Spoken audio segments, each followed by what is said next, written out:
Muy bienvenidos. ¿Cómo están ustedes, amables oyentes, quienes nos ven por la televisión de la universidad? Queremos darle una cariñosa bienvenida a esta penúltima sesión esta semana del gran estudio del gran conflicto. Ha sido un tema que hemos ido escalando, investigando y hemos ido aprendiendo muchas cosas. Nos quedan dos lecciones sorprendentes. Esta, que está relacionada con los acontecimientos finales de la Tierra, y la próxima, que es el desarrollo final de todo el pecado. Ustedes conocen que hay un aparatito que se llama GPS, ¿verdad? Este es un sistema de posición global que te ubica y te dice dónde quieres ir, dándole una dirección. Fíjense que incluso es tan preciso que son algunos metros solamente que se equivoca por la posición del satélite, lo que demora. Comenzaron con 3 satélites y hoy día hay como 31 satélites funcionando para abastecer todo lo que significa. Lógicamente en Europa y en otros lugares hay otros, pero lo que es el nuestro nos indica realmente dónde y por dónde debemos ir. Y para los últimos acontecimientos, ¿qué cree usted que necesita un GPS para ser direccionado al camino correcto y al lugar correcto donde llegar? Bueno, de esto y otras cosas vamos a conversar, y 2 palabras yo quiero que usted se quede en su mente. Una de ellas es revelar, que es una palabra que, como usted lo entiende, abre un tema, lo descodifica, y la otra palabra que quiero que usted es redescubrir. Una, el camino, la otra, redescubrir cómo Cristo nos va a acompañar y nos acompañará siempre en el proceso hacia el camino de la salvación. Bienvenido, pastor, ¿cómo está? Bien, Raúl, gracias a Dios. Otra vez estamos acá para seguir comentando la palabra del Señor con este tema tan importante como es hablar de lo que va a pasar en la última hora de la tierra, porque la mayor parte del protestantismo actual no cree que haya una destrucción del mundo ni un término de la historia. Ellos creen la mayor parte que posteriormente a la venida de Cristo, que tampoco está bien definida para ellos, se piensa que van a haber 1000 años de gracia, 1000 años donde Cristo va a bajar del cielo a reinar en la tierra, y que después de los 1000 años el mundo va a seguir, pero de una manera más estructurada y sin pecado. O sea, prácticamente en la teología actual de la mayor parte del cristianismo no contemplan la destrucción del mundo ni un término de la historia humana. Pero si nosotros analizamos, como vamos a comentar ahora, existe un término de la historia con la destrucción de la tierra, con la venida de Cristo, y que Dios va a poner punto final al pecado, y hay un periodo posterior que vamos a estudiar nosotros que corresponde a un periodo en el cielo y no en la tierra. El Apocalipsis habla claramente de ese milenio, ese proceso final, pero interesante porque ese es uno de los engaños de Satanás, que ha tratado de colocar en la gente para que la gente se despreocupe un poquito de estos momentos. Total, algunos dicen, Dios es un Dios de amor, están abiertas las puertas y todos van a ser salvos.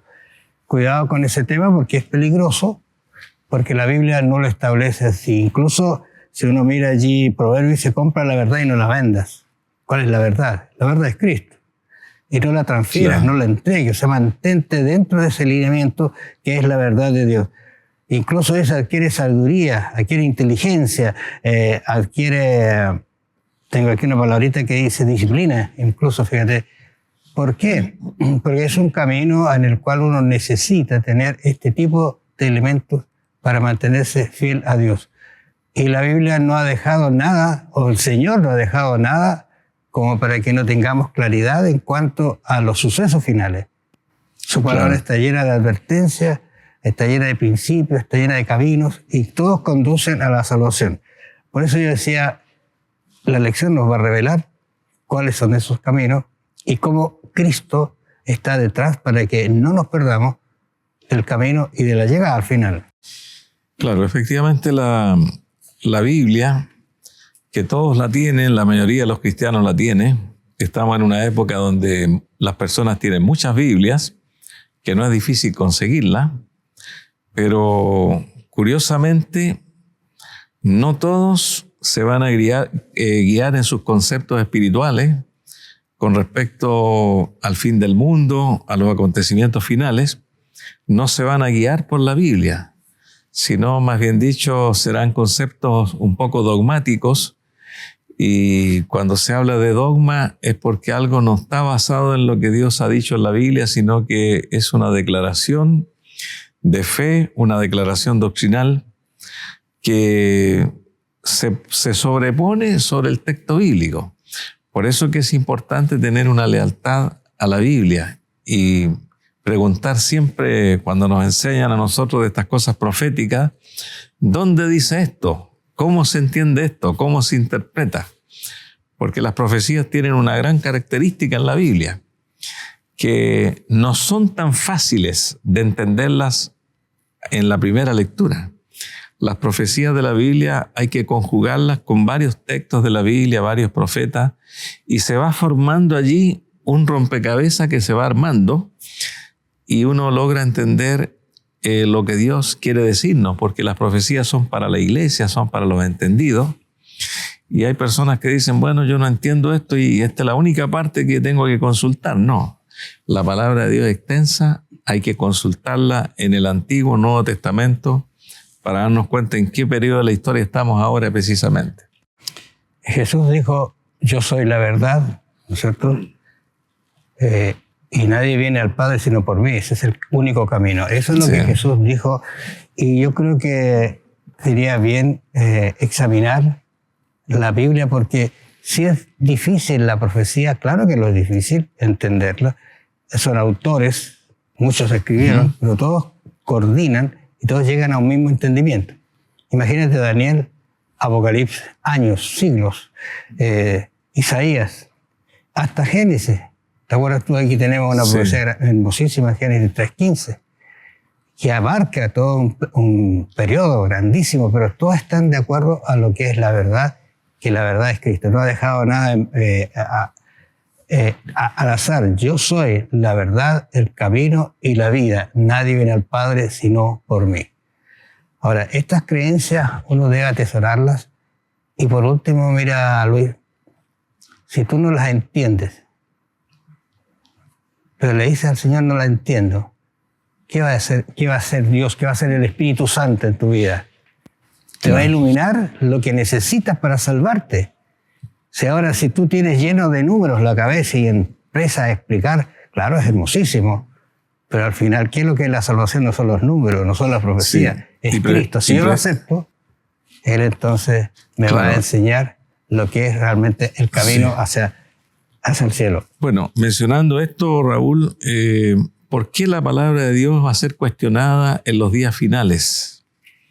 Cuando se ha hablado mucho en las escuelas de teología, se ha hablado mucho de que la Biblia no comete errores, que la Biblia es un libro como que se puede confiar. Es que en los días finales van a aparecer falsos profetas y que van a anunciar cosas diferentes a lo que Dios ha dicho, con prodigios, con milagros, cosas sobrenaturales. Van a haber personas que se van a hacer pasar hasta por Cristo y van a decir, yo soy el Cristo y este es el mensaje nuevo que les traigo, que es muy distinto al mensaje que predicó Jesús. Entonces la gente va a dudar y va a decir, ¿será este un verdadero profeta? ¿Será que este es Cristo? Y si no conoce la Biblia, no va a poder discernir.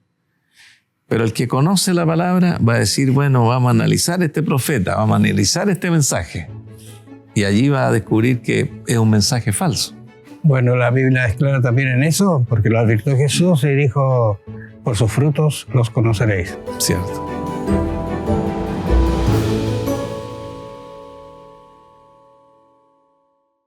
En algún momento habíamos conversado acerca del sello, ¿verdad? De los sellos, de que tiene algunas características, pero cuando hablamos de sellados para el cielo, ¿de qué se estará refiriendo nuestro estudio ahora en relación a eso? Porque se habla de Éxodo 28, y cuando uno recurre y va a Éxodo 28 se encuentra con una palabra bien interesante que dice, acuérdate del día de reposo para santificarlo. y luego hace un análisis diciendo 6 días trabajarás y harás toda tu obra, ¿no es cierto? Hace un análisis de lo que hacer, pero tiene una identificación ese cuarto mandamiento que lo caracteriza por ser un sello de quienes aman y obedecen la ley de Dios. ¿Cuáles son las características? Claro, bueno. Que identifica nada menos que al creador del cielo y de la tierra. Tal como tú mencionabas, allí en Éxodo 28 al 11 aparece el cuarto mandamiento. Es el mandamiento que nos habla a nosotros de la observancia del sábado. Y se observa el sábado porque Dios es creador, dueño del cielo y la tierra, y que todas sus criaturas descansan el séptimo día para celebrar a ese Dios que le dio vida al universo y que nos dio vida a nosotros. Está puesto allí en el cuarto mandamiento. Y en ese mandamiento está el sello de Dios porque se identifica quién es Dios, se identifica por qué debemos adorarlo, porque es el creador, se identifica también la jurisdicción del cielo, la tierra, el mar, el universo. Y como dice también Apocalipsis acá, el capítulo 7, nos habla de un sellamiento que va a ocurrir justamente antes de la segunda venida de Cristo, donde hay 4 ángeles, como dice Apocalipsis 7:1, vi a 4 ángeles en pie sobre los 4 ángulos de la tierra, que detenían los 4 vientos de la tierra, para que no soplase viento alguno sobre la tierra, ni sobre el mar, ni sobre ningún árbol. Vi a otro ángel que subía de donde sale el sol, y tenía el sello del Dios vivo, y clamó a gran voz a los 4 ángeles, a quienes se les había dado el poder de hacer daño a la tierra y al mar, diciendo: no hagáis daño a la tierra, ni al mar, ni a los árboles, hasta que hayamos sellado en sus frentes a los siervos de nuestro Dios. Aquí nosotros vemos una profecía. Se mencionan 4 ángeles que están deteniendo todos los vientos, y según las profecías bíblicas, el viento simboliza guerra, simboliza una conflagración, batallas, violencia. Y según esta profecía, Dios tiene 4 ángeles que están deteniendo los vientos de guerra y controlándolos. Si no, el ser humano ya se habría destruido, y sobre todo en este tiempo. Si nosotros miramos el siglo XX, siglo XXI, el hombre tiene la capacidad de autodestruirse con las armas que ha creado. Pero nosotros confiamos que esos 4 ángeles están controlando esos vientos, porque Dios todavía tiene mucha obra que hacer. Y venía del oriente un ángel que traía un sello que se le denomina por única vez en la Biblia sello del Dios vivo.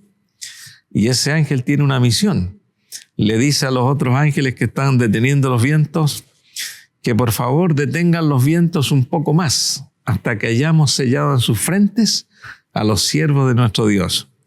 Entonces allí está el ángel sellando. ¿Y a quiénes va a sellar?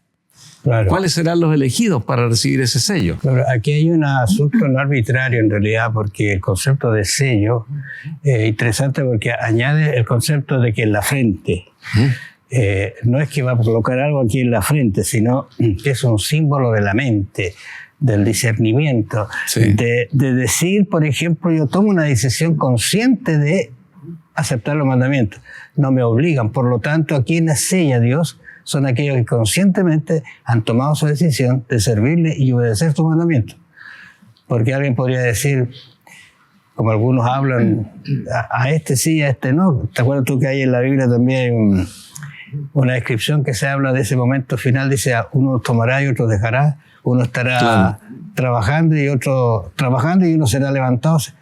Esos son conceptos que indican que Dios no elige, sino que la persona ya ha tomado una decisión por el Señor, pese a lo que pueda estar sucediendo en su vida y en su alrededor. Claro, lo que sella aquel ángel es el carácter de la persona que ha madurado y que ya no puede retroceder.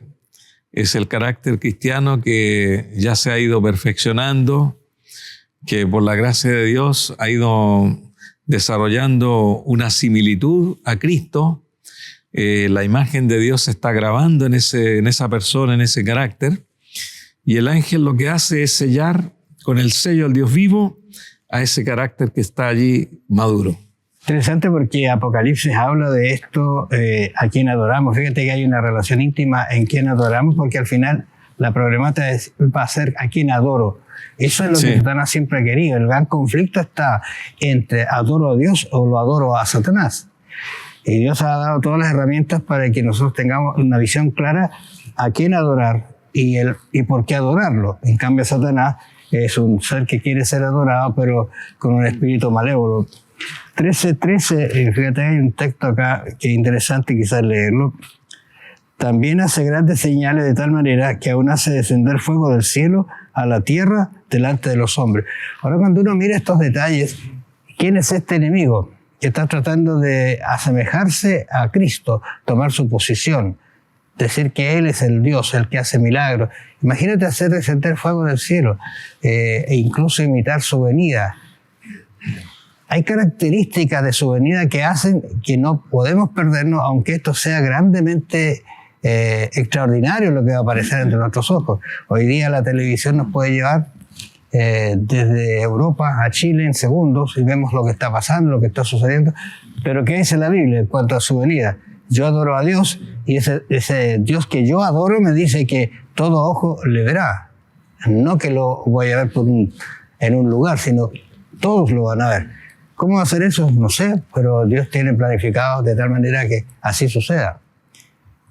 Sí, efectivamente, la palabra adoración se repite varias veces en el libro de Apocalipsis y uno nota al leer el libro que hay una batalla por la adoración. Está la adoración del Padre, la adoración de Cristo, está la adoración de Jesús cuando viene en su venida, la cena del Cordero, pero también hay una bestia que es mencionada en el capítulo 13 que recibe adoración, y una adoración por más de 1260 años. Y acá nos menciona el capítulo 13, versículo 8, y dicen que a esta bestia la adoraron todos los moradores de la tierra, cuyos nombres no estaban escritos en el libro de la vida del Cordero, que fue inmolado desde el principio del mundo. Y luego dice más abajo aquí, y engaña a los moradores de la tierra, para que le hagan imagen a la bestia y para que la adorasen. E hiciese matar a todo el que no la adorase. O sea, la humanidad va a estar obligada a adorar. A adorar a esta bestia. No tenemos todos los antecedentes, pero es una bestia religiosa, una bestia política, es un poder, y todos los seres humanos van a tener que rendirle culto. Pero van a haber algunos que no le van a rendir culto, son los que están escritos en el libro de la vida, del Cordero. ¿Sabes? Lo interesante, hay muchas cosas que podríamos conversar, pero lo interesante es que todos en algún momento vamos a tomar una decisión de a quién adorar. Personas que quizás conocieron a Jesús muy poco, pero lo conocieron y lo aceptaron. Personas que quizás muchos años sí han seguido el camino y a lo mejor no están adorando correctamente a Dios. Así que esto es una cuestión del Señor, que sabe el pensamiento, la mente, ¿no es cierto? Cómo yo estoy dedicando mi tiempo, cómo yo estoy preparando para ese momento, y si tengo deseos o no de estar en el cielo. Claro. Pero hay un sello, como hablábamos recién, hay un sello de la adoración. Claro. Ese sello Dios lo ha dejado. Es decir, la persona que adora a Dios en el séptimo día, en el sábado, en el cuarto mandamiento, está cumpliendo con la manera de adorar a Dios verdaderamente. Porque el sábado es un día de adoración, es un día de devoción que hay que santificarlo. Entonces uno puede decir, yo adoro a Dios de cualquier manera, lo adoro a mi manera. Mira, pero hay una manera divina. Interesante lo que tú dices, porque quizás nos pasamos un poquito, pero mira, la Biblia habla del sábado, pero hay también alguien que habla del domingo. Pero uno debe ubicarse en los orígenes. Si tú te ubicas en el sábado, el originador del sábado es Dios. Pero si te ubicas en el domingo no es el originador Dios, sino es un poder, una persona que cambió los tiempos y la ley. Así que cuando yo adoro en domingo, estoy adorando no a Dios, sino a esa persona que representa también un poder maligno.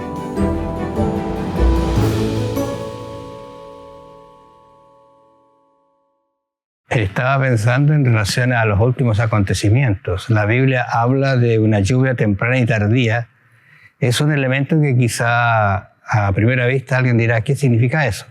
Bueno, está sacado de una situación puntual de Israel, que cuando se sembraba venía la lluvia temprana y hacía germinar el fruto.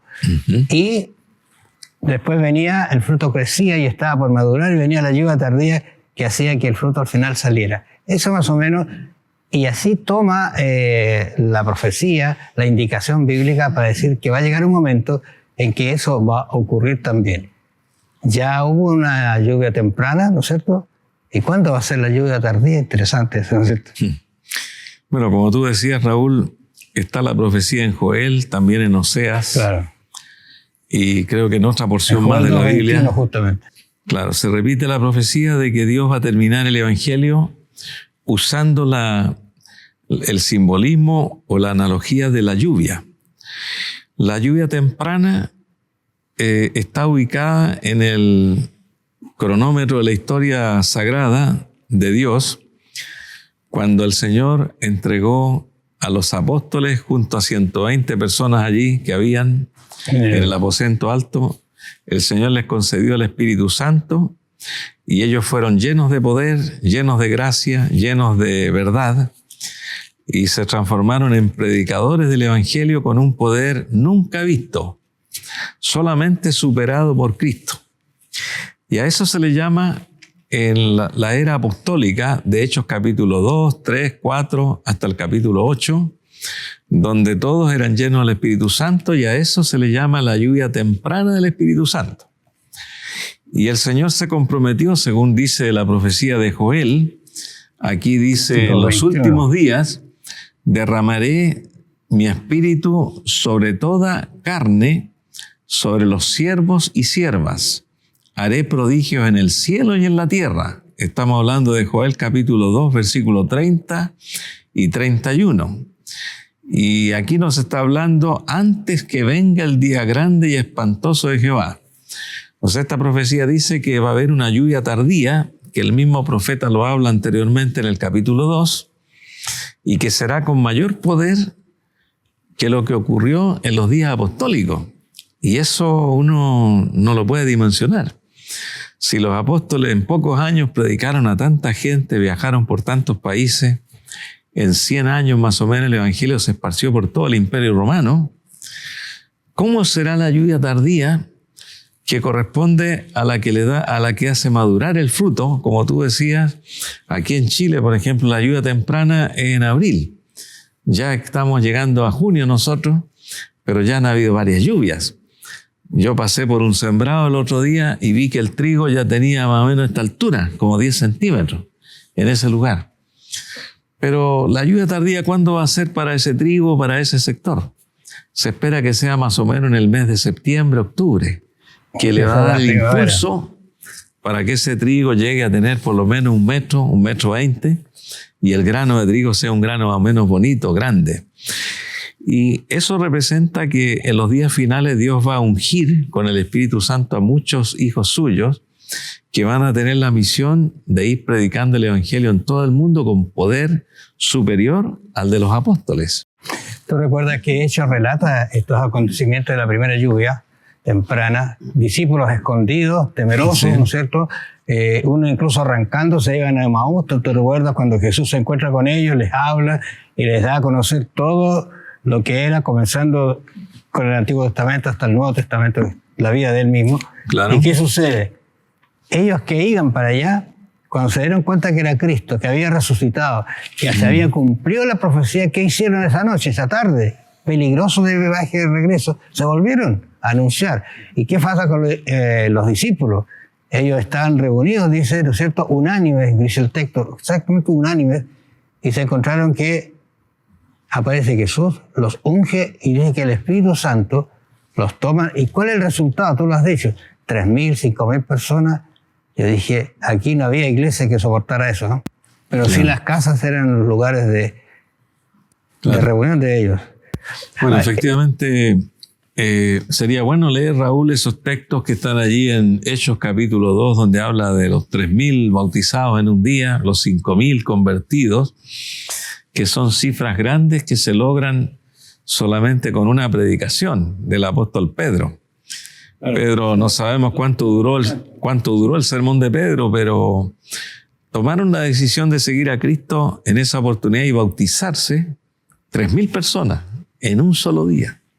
Claro, el Espíritu Santo trabajó en ellos de una manera extraordinaria. Los discípulos predicaron, incluso el versículo dice que ellos salieron y hablaron en lenguas, que era una situación que era desventajosa porque habían llegado muchos judíos de otros lugares con diferentes idiomas, estaban en Jerusalén, y la gente se admira y dice, pero yo lo entiendo. Y voy a tomar una cosa muy práctica. Mira, yo hablo inglés y lo entiendo, yo hablo francés y lo entiendo. Ahora, ¿qué pasó con ellos? El Espíritu Santo trabajando para que el mensaje llegara a esas personas y se convirtieran. ¿Cuántos de esos se devolvieron con ese mensaje? Por eso que abarcó tanto. Claro. ¿Sabe un detalle? Una vez nosotros conversamos sobre esto. El Imperio Romano temió por lo que hacían los cristianos en la época. Por eso hubo tanta persecución hacia ellos. Porque ellos no dejaron de asistir a las personas. ¿Te acuerdas de la pandemia que hubo en los años primeros de la era cristiana? Terribles cosas que pasaron y ellos atendían a esas personas y eso hizo que el cristianismo se expandiera. Ahora hoy día, ¿qué te parece a usted si uno dice llegar al fuerte clamor, como dice Apocalipsis 8? Ahí cuando habla... Si tuviéramos varios Pedro. Mira, Aquí, por ejemplo, dice lo que estábamos comentando. Y los que recibieron su palabra, la palabra de Pedro, dice acá, fueron bautizados y se añadieron aquel día como 3.000 personas, solo en ese día. Pero la Biblia no está contando el día anterior ni los días siguientes. claro. Entonces, por aquí habla más adelante de 5.000 que se convierten en un día. Y uno debe imaginarse que la lluvia tardía del Espíritu Santo va a iluminar la tierra, porque van a haber muchos Pedros, muchos hombres y mujeres ungidos con el Espíritu Santo y que tendrán la facultad de predicar de una manera extraordinaria, convincente, y van a tener el poder también de sanar, de hacer milagros verdaderos.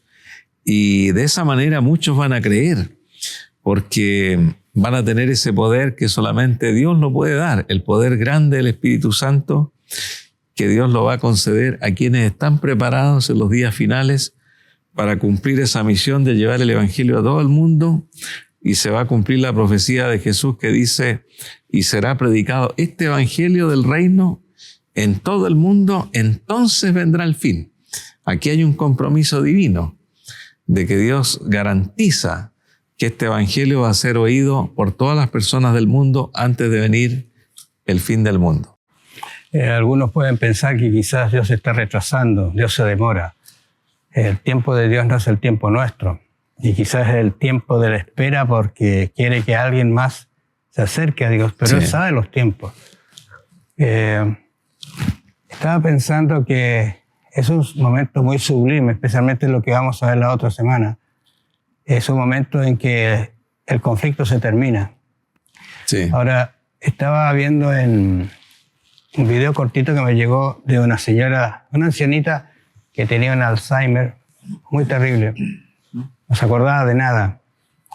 Entonces le preguntaron cómo se llamaba. No se acordaba. ¿Quién es Juan? Que era el esposo.